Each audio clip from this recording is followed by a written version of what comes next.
Yeah, I think another quote that you mentioned about his is that buy what you know, but I think you added sort of a twist into that as well. So I'm not sure if you Yeah. can talk more about that. Well, it's a very good adage for technology companies because he didn't, tech wasn't a big deal when he was investing in the late 80s, but it is now. And, what I say in the book is,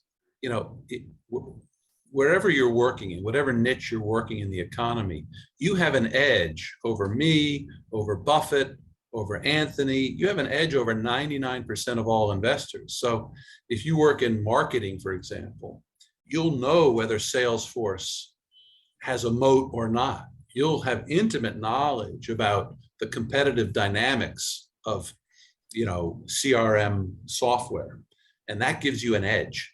So you have to buy what you know there. If you work in HR, you'll know whether Workday is the best in class or whether there are others. I write in the book that I have a buddy who is an auditor, and he works with large data sets.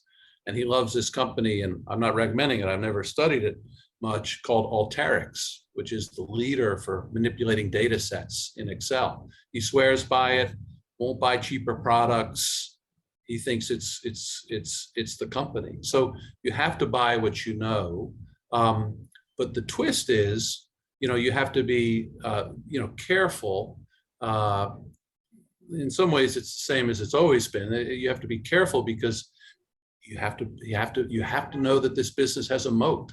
You have to know to a fair degree of certainty that Workforce is not going to be competed away, that Workday is not going to be competed away. Or by contrast, you have to know that, Workday is going to be competed away by this company that I know about that nobody else knows about, and I'm going to buy it.